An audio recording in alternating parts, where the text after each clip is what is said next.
Hello, hello. Welcome back to another five-parter. Today I want to talk about some lovely boundary work I have been doing with myself and with my business, and really thinking about what I want to be, do, have, and feel, and what I'm saying no to, and what I'm moving forward with, and what I am saying no more to, and just give you an insight to my brain. Oh God, the sirens are going. It's fine. It's fine. Today we are focusing on the planning part, because if you know me well, if you know my content, I talk about planning first.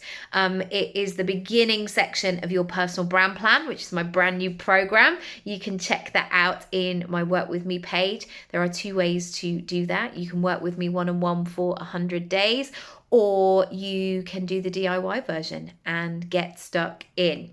Okay, so here we go. Number one. By the way, I hope in me sharing this will give you a nudge or a realization of, oh, I think I do that. If that's the case, we are doing this process together, and awareness is the first step. Please do not go down a rabbit hole of spiraling around thinking, oh my gosh, I've always done that and I'm a terrible person and no wonder and all of that stuff. No, it's fine. Just acknowledge it, see it, say it, sort it, and move on. Number one, putting stuff off until a better time. I believe that mostly you can begin the process. We can tell ourselves all sorts of stories about why now is not the right time, or then kind of come up with a backup plan of like, yes, I'm going to start this in the summer. In the summer, what do I mean the summer? Do I mean June? Do I mean August? Because August, I've got kids off school holidays. July, I'm in and out of that school the whole time. I don't mean that. Summer, what do I mean? If I'm saying summer, I mean June, because that's when they'll be in school, and that will be a great month for me to do these things. There are also times where I force that process of starting something, even though I know it's not the right time. And maybe you are in that situation. Maybe 2025 has not been the year you wanted or you planned for. And so being willing to put stuff to the side and park for a little while can be great as well. However, one thing that I am going to do is begin to create the process and create little buckets where I can put ideas in. So if I have an idea, for example, for a project, I might say, oh, I'll get to that in the second half of the year, or whatever it might be. I am still going to, as my commitment to you, to open up a little Word document or a bit in my phone app and just start to write down a few ideas. If something comes to me, I'm not going to go, right, no, not thinking about that till the end of the year, because we know ideas will come whenever they like.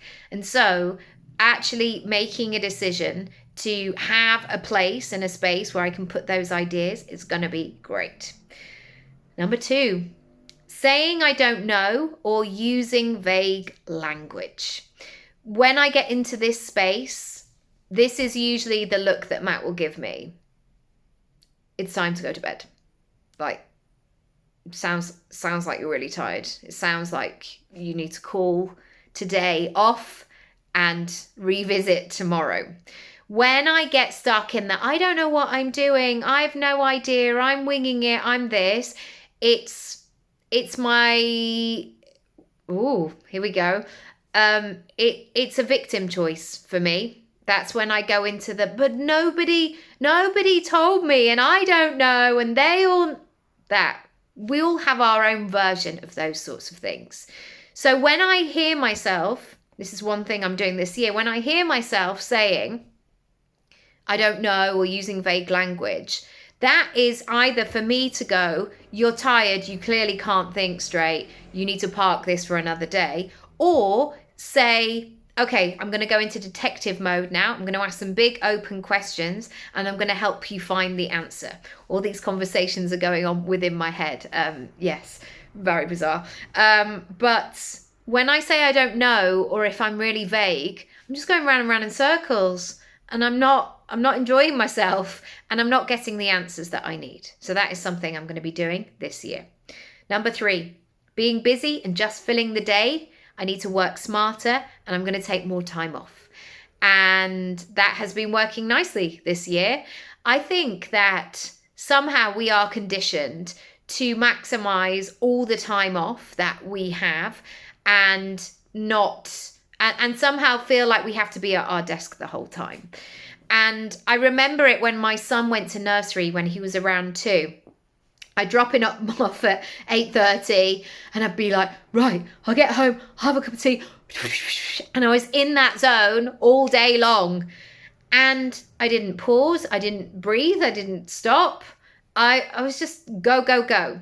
And yes, that was because I suddenly had a bit of headspace and I thought, right, let me maximize this. But there is always room, if we make room, for other little bits. And getting back into running personally really helps me.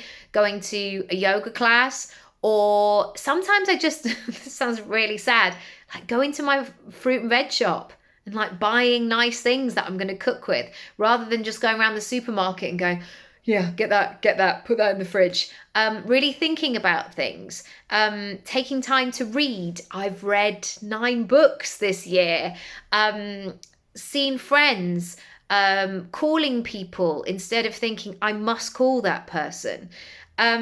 Stop just being busy and filling the day and sitting yourself on a seat for 8 hours, because maybe you don't need to do that. Maybe you've done everything you need to for that day, and actually the quality of work that you've done for that day is great.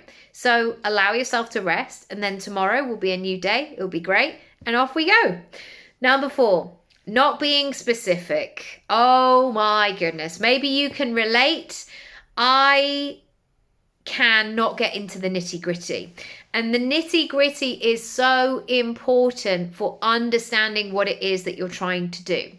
If I set off in a car from here to Scotland tomorrow from London, like I know where I live in London, but where am I going in Scotland? Scotland is a big place. Get into the nitty-gritty. I'm trying to get to Princess Street in Edinburgh. Great. I'm going to head there then. I'm going to do that. Which end? Where am I going to park? What shop do I need to be near?